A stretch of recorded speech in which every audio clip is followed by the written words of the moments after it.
I'd like to welcome Yves Sauve to the podium, even though he just left it. He's a professor in the Department of Ophthalmology at the University of Alberta. And his research focuses on actually two different elements, one on screening techniques for retinal disease, and then also on using nutrition to prevent retinal degeneration. And he's really a hard act to talk in front of. Dr. Sauve is part of the choroideremia gene therapy clinical trial team at the University of Alberta, which is you've been hearing so much about today, that is partially funded by the Foundation Fighting Blindness. And today he will tell us about the foods and the vitamins recommended for people living with inherited retinal disease. Thank you, Laurie.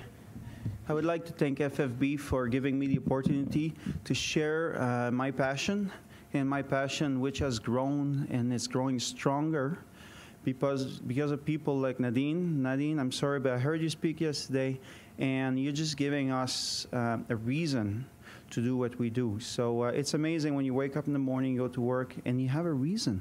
You have a reason because you put a face. So I have a face. Mike, it is a beautiful face, isn't it? Will we agree on this one? So that beautiful face, as we were asked yesterday by Dr. Lehman, we had a supper, he called it fine features. And the fine features were actually perceived with 5% of our retina, a very small region of the retina, referred to as the macula. And that very, very small region has lots of cells. Actually, the only cells it has are called cones. So if you want to see fine details, you need to pack them. And maybe some of you have teenagers, or maybe some of the volunteers are teenagers, and they want lots of megapixels in their cell phone or their camera. So what are these megapixels? And I would be delighted to disobey Laurie and actually have you speak when I speak. Laurie, it's just such a pleasure. Hi, Laurie. So now I'm looking at Mr. Computer Wizard who has RP and who would know about the megapixels. So you know you got to pack these sensors of light very tightly. The tighter you pack them, the more fine details you can appreciate. There's a price to pay to doing that. How many megapixels do you have, Rachel, in your smartphone? I don't know. You don't know? Oh, I don't know. Well, Rachel was in my lab this summer. Rachel used to be 16, but now she's much, much older. She's 17. It was a month ago. And we celebrated her birthday. Isn't that right, Rachel? Yes. Yeah, so Rachel was counting, she was counting cones, these cells that are making these megapixels. She was doing that in a mouse model. The price to pay to have these very dense cone packing in that 5% area called the macula, so you can see fine details, there is no room for anything else. And one thing that cells love is blood vessels. They love blood vessels because blood vessels feed them and remove the toxins from the cells. There's no room for blood vessels in the macula. In fact, there's no room for blood vessels anywhere where you have cones or rods. These are the photoreceptors. So cones are for daylight vision, and rods are for night vision. Okay? So this very center 5% area is the most important area for fine details, and around that area of your retina are the rods in a higher concentration. So I'd like you to think of a situation where we're all in high level, about 7.5, depending how fast you drive, maybe 8 hours north of here. Have people been to high level? I have. What I love about high level is there's no parasite light, so that you can see the stars beautifully if you have the gift of vision. So the people in this room who have the gift of vision or who've had it can follow me, or the people who don't, try to picture that. You're looking at a star. You're looking at the star, so you're camping. We're all camping. It's summer, it's pleasant, and we're laying on our back on the grass. It's dry, and we're looking out. It's about 2 a.m., very pitch black, but there are stars in the sky. And we're looking at a very dim star.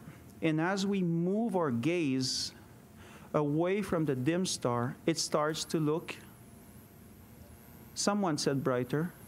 Patty Pete, you deserve a hug after my speech. Will you take it? Thank you, Patty Pete. It looks brighter. It looks brighter because you're no longer using that 5% that are the cones for day vision. It's night. You're using your rods. So the rods are all around that area. People who have maculopathies, who have diseases affecting the macula, are now using the rods. So they would have more sensitivity during the night, but during the day would have a black hole in the middle. So let's go back to that region, and I'd like you to picture that region. So in order to picture that region the best, I'm going to ask you to do something which is not original, because 3 years ago I asked you to do that. People who are comfortable doing that, I'd like you to close your eyes. And the reason I'm asking people to close their eyes is that we can be the same. We can all be equal with the people who do not have the gift of sight. Okay? Your eyes are closed, and what you're doing is you're moving from the very surface of your eye. You can feel your eyelids. You can slightly move your eyes and feel your eyelids. And what you're feeling when you move your eyes and you kind of move your eyelids, you're feeling your cornea. Your cornea is the very beginning of your eye, the most sensitive part of the human body. Put a grain of sand and it hurts like hell. That's very sensitive. And then you move inside. Now you're moving inside, go towards closer to you, and then you have that jello. That jello is the vitreous. I want you to move even further so you are at the back of your eye. And then you will find the retina. That's where the retina is. It's lining all the inside of your eye. Your eye is like a soccer ball. And the soccer ball inside has a lining, all inside towards you. And that lining is the retina. And I want you to picture that lining. And as we're going to together enter that lining, we're going to find the first cells. These are the ganglion cells. They send a message to the brain. I want you to move further towards you, and then you get the bipolar cells. I want you to move further towards you, and then you find your cones and your rods. And I want you to stop and open your eyes, and that's where you were, in your cones and your rods. That region, the whole retina, is 0.5 millimeter thick, only 0.5 millimeter thick. And that's what we need to see, the first step of vision. And in that 0.5 millimeter thick, as you were moving towards yourself and you got to your cones, there were no blood vessels at all, because these megapixels, this packing of cones, needs to be as dense as possible. So we are in a very catch-22 situation, a very unusual situation that Mother Nature put us into. Mother Nature said, you want the best vision, fair enough, but you're going to pay a price. The price is you're not going to have any blood vessels because there's no room for them. So that means that where and how do these cells, cones and rods, get their oxygen? Because cells, to live, need oxygen. They need food. The food that they use in the retina is glucose, sugar. That's their source of food. It's glucose. How do they get it if there are no blood vessels to bring it to them? They get it from the back of the retina, called the choroid. The choroid are a vascular bed. It's full of very tiny blood vessels, so tiny that just one blood cell at a time can pass. They're called capillaries. That's why we say capillary bed. And the choroid is the only source of oxygen in the whole cone megapixel kind of sensor. And that's the only source of oxygen and nutrients, and also getting rid of that. And because it's a bit further away, and if you were, I see this lady still closing her eyes. That's wonderful. What's her name? Anita. So Anita, don't have to open your eye. If you were to move further towards you, you would get out of these megapixels and you would hit the choroid, And that's where you have all the blood. That's where you have all the oxygen, all the glucose, the sugar. And that is transported through a monolayer, a single layer of cells called the retinal pigmented epithelial cells, RPE. And it goes through that in a passive way in the megapixels where your cones are. And once you're there, you need a lot of oxygen to make it. So the pressure of oxygen, the level of oxygen, the concentration is super high. Is the highest concentration of oxygen in the whole human body. So that's one side of our problem. We do have a problem, and I want to share that problem. We have a vulnerability. Mother Nature is fantastic, but she put us in a vulnerable situation. The situation is the price to pay to see fine details. It's the lack of blood vessels and the way the oxygen gets there and the way the glucose gets there. It's passive. So it needs very, very high level of oxygen. And that's not necessarily good because what happens with oxygens, people can explain to me if someone can in the room rusts in your car, not in a fancy sport car, ever. That would be a blasphemy, wouldn't it? You don't want that to happen. But what is rust in a car? What is it? Oxidation. Thank you. What is oxidation? Thank you. So people got that reaction of a chemical with oxygen. And in the case of our car is the ion in the car that reacts with oxygen and causes rust. Well, the same happens in our eyes. We don't have iron as much. We do have a bit of iron in our RP cells. We do. But it doesn't rust. But what happens is that compounds in your megapixels, in your photoreceptors, will react, as the gentleman said, with oxygen and create what we call free radicals. Free radicals. Anybody heard about free radicals? Nobody. Yes, wonderful. What are free radicals, please? That's right. They're very, very unstable structure that kills cells.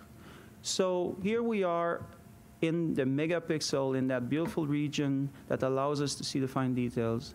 And even other regions where we have lots of oxidative stress and free radicals. So we need antioxidants, the food. So people can name me antioxidants. Blueberries.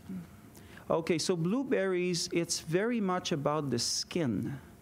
It's funny, eh?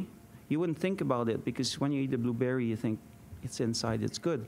It's actually the skin that contains the antioxidant called anthocyanin. So anthocyanin is a very powerful antioxidant. And you find it in Saskatoons, and you find it a little bit in strawberries and raspberries in lower quantities, but in very, very high level in berries. Acai berries, the Brazilian berries, has a lot of antioxidants in it as well. So balanced meal with our berries is definitely part of a recipe, because I'd like to create a recipe at the end of this session. So we know we're going to put blueberries. What kind of berries? Is that blueberries or you want something different? Okay, we're going to do Saskatoon. Sorry. Say what? Cranberry. I love cranberries. Pomegranate, yes. Acai. A-C-A-I? Yeah, acai. Yeah, we can do that too. All right. We're going to use it for dessert or for a fancy sauce with nouvelle cuisine with so small quantities that we can't even taste anything. But anyway, okay. But it's expensive. It must be good. All right, so we're going to have berries. Berries for antioxidants because of the damage. Now, let's see what happens, and I'm going to put you in a situation that is going to become a bit unpleasant, and I'm sorry about that. But we said the free radicals are killing cells. You said that. Unstable. So the demand for oxygen will decrease. Why? Because you're starting to lose cells. And that happens with aging. And it happens in conditions like LCA where cells start dying. As the cells are dying, the demand for oxygen decreases because I have less customers. they're gone. They're dead, right? But the supply from the choroid is not regulated. There is no feedback system. The choroid doesn't know that there's less customers. So the level of oxygen remains so high. So as you lose cells, you are becoming very unstable system, and it's a cascade that precipitates itself where there's less customers, same supply, so it becomes more treacherous. Does that make sense? Hence, the increased need for antioxidants. Everybody losing cells in their retina has an increased need for antioxidants. Dr. Grieve, in his session, and people of you who had the pleasure of listening to him, talked about AREDS. And AREDS, no surprise, found that lutein, a component found naturally in that 5% region called the macula. Mother Nature does wonderful things. Is an antioxidant. So lutein and zeaxanthin, so that would be Z-E-A-T-H-I-N, Dr. Grieve? T-H-I-N, zeaxanthin. These are antioxidants. For some reason, Mother Nature has chosen to place them in the macula, in the 5% region that we use for fine detail. So it's already there. So we know Mother Nature knows that there is a threat from these free radicals, and so we're using antioxidants. So we all have lutein and zeaxanthin in our macula. We all do. But as we get older, the concentration goes down. So you can take these AREDS formula, which contain lutein and zeaxanthin, but you could also eat kale, K-A-L-E, which has the highest ever level of lutein and zeaxanthin, Swiss chard, parsley, broccoli, any greens, very green food, will have lutein and zeaxanthin. Yes, Dagmar, some vitamin A, but you know what? I know you have Stargardt, and vitamin A is a concern for people who have Stargardt. You don't want to overdo it. There is no food on this planet except the liver of the polar bear that will be deleterious for people with Stargardt. People with Stargardt should avoid supplementing with higher than 5,000 international units of vitamin A. Higher than that is not good for you. However, if you eat a balanced meat and as much kale or any vitamin A sources, such as liver, it will be okay. But nobody in this room should eat a polar bear liver because you will die. And the Eskimos found out that the polar bear's liver is so high in vitamin A that it kills you, literally kills you. If you want to be safe with your vitamin A intake, take the precursor, and Dr. Grieve talked about it. It's called beta-carotene. Now, carotene will be absorbed by the body and transformed into vitamin A according to the needs of the body, and not too much, Dagmar. So you can have as much carotene as you want. You'll become totally orange, so this beautiful tanning, artificial tanning, before you die, because the body knows that too much vitamin A is not good for you, so carotene. So when you eat a carrot doesn't have vitamin A. You knew that? There's no vitamin A in carrots. There's carotene. And then the body makes vitamin A to his needs. Okay? So now we have our antioxidants, but we're going to need more than antioxidants. We're going to need omega-3 fatty acid. Okay? So we're getting there. So I don't know if you want to keep closing your eyes, but you don't want to do that. Okay. No, she was not sleeping. She was smiling. Maybe she sleep with a smile. I don't know. Okay. The photoreceptors that we talk about, photoreceptor, receiving the light, photo, the light, and receptor, receiving, are the rods and the cones. And in order to transform the light into electrical activity, they need to do phototransduction. That means I'm going to take light, I'm going to transform the light into electrical activity. And there's only one molecule that does it, one molecule. And it's a retinaldehyde. And you don't need to write it down unless you're as keen as Nadine is. And then if you want, hi Nadine, And she doesn't like to have attention drawn up on her, but if you want to know what I said in details, please borrow her notes. I think they're very, very detailed. So retinaldehyde is a protein. It's not a protein, it's a molecule that has something like that in the molecule, okay? And the molecule looks like that, almost as pretty as me. And then when the photon, that's the light, hits it, it goes like that. It changes transformation. It isomerizes like that. It changes. That is meaning that, yeah, I go from there to there. You done it. So this is the only step that is vision dependent. That's the only step. The rest is all going to be electrical changes and all chemical changes. But from there to there. And in order to start the whole chain and to start the whole events of translating the light into electrical signal that the brain can understand, it needs to happen across a membrane. And the membrane has to be very, very fluid. Fluid. Fluid means like, you know what fluid means. It's like skating on ice rather than skating on cement. So the ice is the fluidity. It's like you can skate, it's like it flows. So that membrane flows really, really well. And what gives it the fluidity is an omega-3. There you go. The omega-3 called DHA. You need DHA in order to complete that transformation of light into electrical changes. So DHA is essential. There is one catch. DHA is a fat.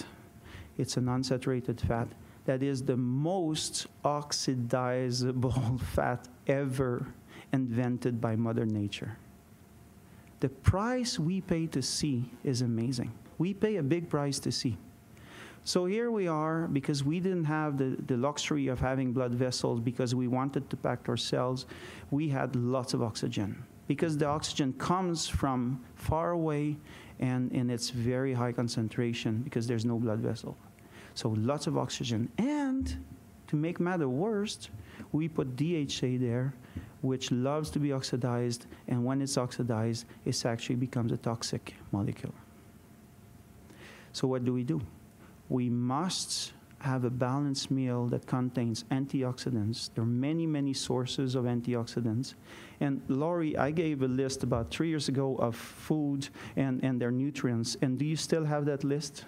So Laurie has a list, and people will have it maybe.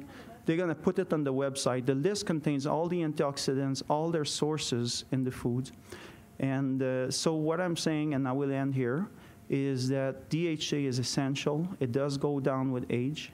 And we do encourage people to eat DHA. What's the source of DHA? Well, DHA mainly comes from fish, okay? And fish don't make it. They don't. They get it from algae. So seaweed, some microscopic seaweed that are single cells floating in the ocean. And a company called Martech from the States found a way to culture that in like big swimming pools, big buckets, that they can actually make DHA. So this one has no toxins whatsoever, and it's pure DHA. That's great. But you can eat your fish as long as the fish is not a predatorial fish. That means that it's not a fish who ate fish, because as you go very high in the predatory chain, then you accumulate mercury and PCBs, all the toxic molecules from the sea. Okay? So I encourage people to eat fish if they can, but try to eat salmon and mackerel and sardines, which are not predatorial. Krill also has. And supplements, I take supplements of fish-derived, salmon-derived, wild salmon, Alaskan salmon, DHA. And the recommended dose, and it's all in the sheet, would be 200 milligrams of DHA. And there's a companion in the membranes to make this ice really, really skating really fast and smooth, called EPA. EPA. So we got DHA 200 and we got EPA 400 milligram. So we need twice the amount. And they go hand in hand when they make this very fluid membrane and help you see and help the process of transforming the light into electrical signals. And you take this gel 3 times a day, once every meal, 3 times a day. So the total intake you will take every day is 600 milligram of DHA and 1,200 milligram of EPA. Okay, that's the recommended dose.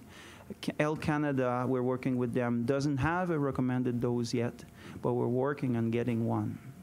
So I would love to have questions, please. So I'm very interested when you're talking about the, sorry, my question is that I'm very interested when you're talking about the fish oil and the DHA. That's right. And that we need 600 milligrams a day. Yes. I've had a person who works in vitamins and anyway, it provided me with a list of what you do and don't need. And they've recommended that I need to take 5,000 milligrams of DHA a day. Is that detrimental? Is that way over the top? It can be detrimental if you have a bleeding disorder, because there are great benefits of DHA more than vision.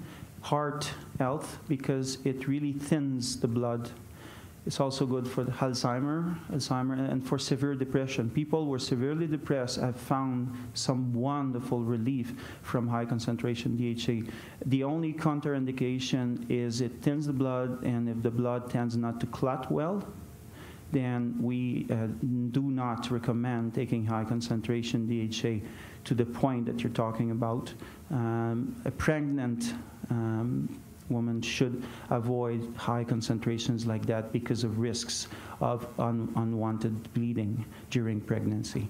So no, they're not big risks. The only risk we know is if you have bleeding conditions of too much bleeding. Is it any better? So remember the double-edged sword, it likes to be oxidized.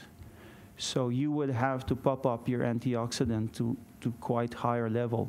You need to balance. Life is about balance. We all try to balance every day, work, pleasure, everything. It's the same with what we eat. You can't have a magical pill and pop it. It won't exist. So when you eat your DHA as a supplement, remember, this is not natural. This is coming from severely concentrated that you can't get from Mother Nature unless you wanted to eat 12 salmon in one night. I don't know you personally, but you're smiling, so you've done it, eh? Was it smoked or no? Oh, there was champagne with it, okay. So you know, I wouldn't say don't do it. I would say I'm not a medical doctor. I would say if you want to go that high, please go see your medical doctor to make sure you do not have any of the conditions I mentioned. So you're not pregnant. Be sure about that. You sure? Sure. Okay, good. You're not pregnant. I'll take your word. And you don't have any bleeding conditions, hemophilia or anything like that. That would be totally contraindicated. But yeah, you need to see your doctor when you're starting to take very high supplements, because you need to balance it with antioxidants, no doubt, eating lots of greens. Hi. Hi. Thank you for coming. Thank you for coming too. Dr. How do you pronounce that? Yves? Yves. Yeah, Yves Sauve. Thank you for coming. My question would be, I started pumping up my vitamin A for some reason. Did you say not to take vitamin A for RP? No, I didn't say that. Only for Stargardt. People who have Stargardt have a accumulation of toxic substance called lipofuscin. Lipofuscin is derived, some of it, from vitamin A. Vitamin A is a source of the toxic substance that is produced in Stargardt. So we make sure that people with Stargardt don't take too high supplement of vitamin A. In fact, there was a Dr. Burson in the 60s, and he still practices, an ophthalmologist from the States, who said, pop it up to 15 international unit of vitamin A for people with retinitis pigmentosa. You must have heard that. It's on the web, and it's one of the nutrition aggressive intervention for RP. It has been there since the 80s. Okay. Okay, to so pop up very high level of vitamin A. Okay, so it slows down the progression. Yeah, it's only Dr. Burson who's really pushed that aggressively. And when I say we, I speak of other people in the community working on vision loss and RP, are perhaps a bit more moderate and do believe that it's good to have high level of vitamin A, but not 15,000. So we wouldn't exceed 5,000 at the most. Okay. Yeah. Thank you. You're welcome. Vitamin A has a dual role. Vitamin A is an antioxidant. So you have 3 vitamins. It's very easy to remember them. Think of ACE. ACE. Right? ACE. So you play poker? ACE. ACE. Vitamin A, vitamin C, and vitamin E are all antioxidants. Vitamin A has a double life. It's also the precursor of the molecule, and I would love you to do that movement again, that does this to this. Okay, this is retinaldehyde. And vitamin A is a retinol, so retinol is transformed into what's called cis-retinaldehyde. There you go, Nadine, come on, write that down, cis-retinaldehyde to trans-retinaldehyde. So vitamin A is essential as a precursor of the only molecule in your rods and cones that senses light. Taking 80 milligrams baby aspirin is kind of a blood thinner or preventative. It's just kind of a home remedy. Would that be contraindicated when you're doing the DHA? That is a question for your medical doctor.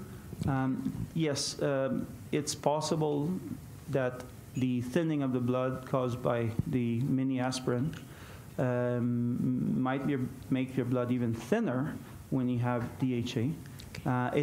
There's clotting tests that are done in the lab that your medical doctor can refer you to go to and have a clotting test. So I don't say it's contraindicated. I say that you need to monitor how high you're going to go. If the lady over there was talking about 5,000 milligram, then I would definitely have a clotting test done on your blood. So they basically take a blood sample and they do a lab test to see how well it clots.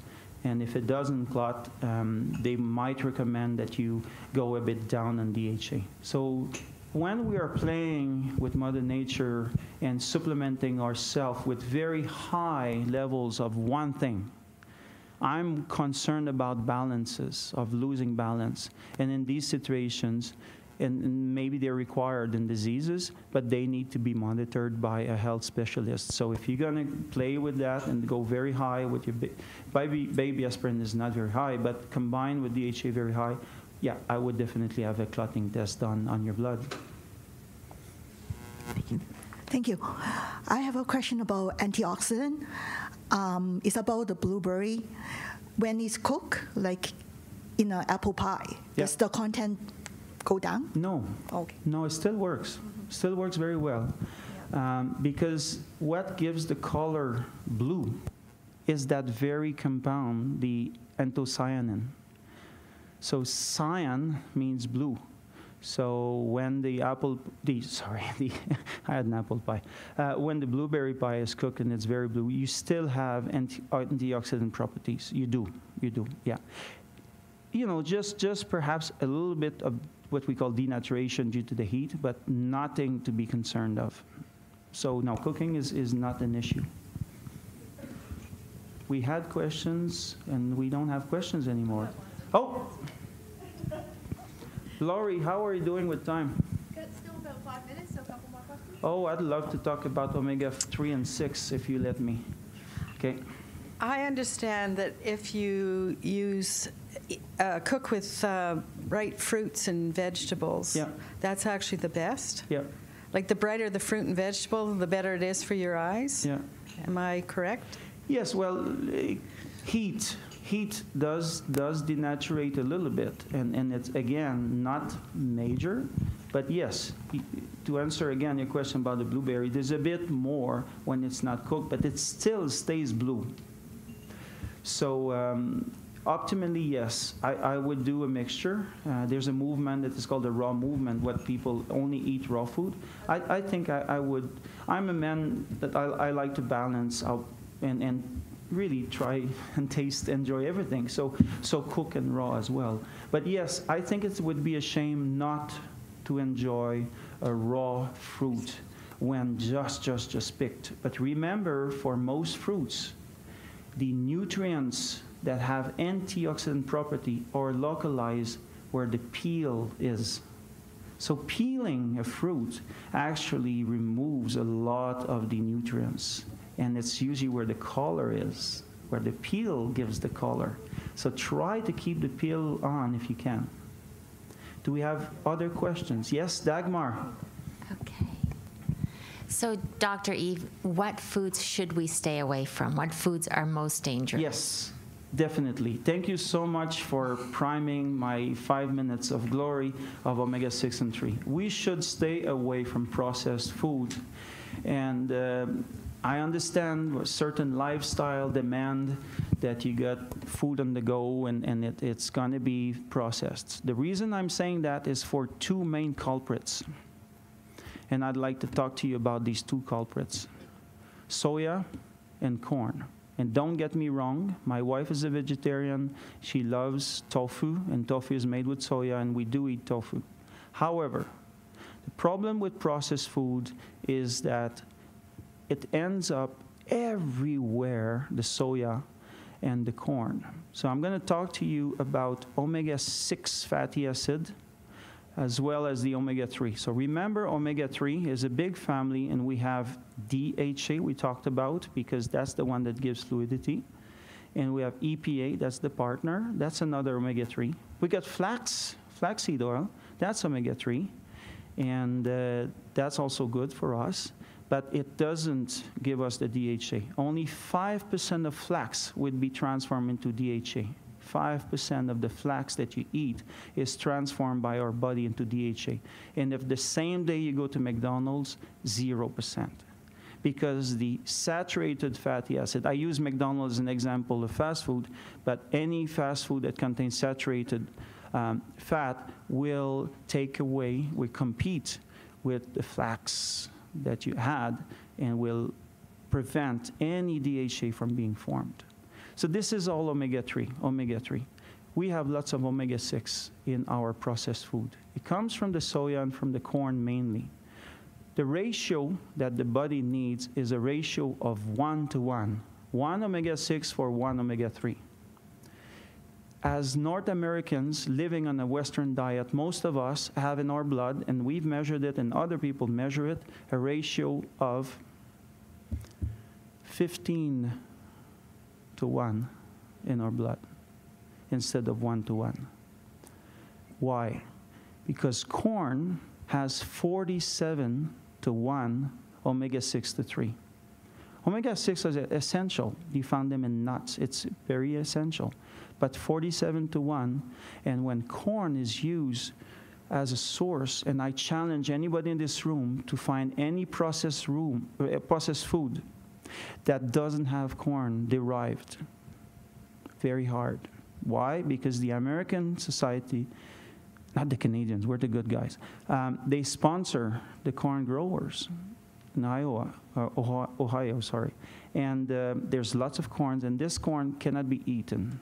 It's bad quality for eating. It's only for processing. And they make corn oil. They made corn chow for the animals. So if you eat beef that is mass-produced, it's going to be fed by corn, and this ratio omega-6 to 3 will be seriously high. So you can't win. And if you eat salmon, I'm sorry, I don't want to be depressing, but if you eat salmon that is fish farming from the Atlantic, it's fed soya. It's fed soya, and soya is 7:1 ratio. So what I'm saying is processed food is a way that is ubiquitously getting all this corn and soya-derived supplements in our food, and it's not a good thing. And people ask me, Dr. Sauve, if we know it's bad, why are we continuing to do that? Well, it's politics. It's a pressure, it's an inertia of changing the politics. And if we lobby and people speak up and they say, we don't want this processed food, it's going to change. But it's difficult. Every time you go shopping, you go voting. But the problem is people, depending on where they live, don't have the choice when they go shopping. Or they don't have the budget that allows them to buy food that is not processed in remote areas. So that is one big issues with AMD, we think, is this ratio of omega-6 way too high. So what you're doing by eating DHA, you're backing up your ratio. You're backing it up to 1:1. But what you should do at the same time as you take DHA is try to minimize your omega-6 intake by decreasing your processed food. So I will have a poutine once a while because it comes with my accent. And I do, but you know what? I won't make a habit, but I will enjoy it. So I'm not a man of extreme. I do eat processed food once a while. I do eat corn, but corn on the cob. I do eat soya as a tofu, but I try to decrease the processed food. Thank you for listening.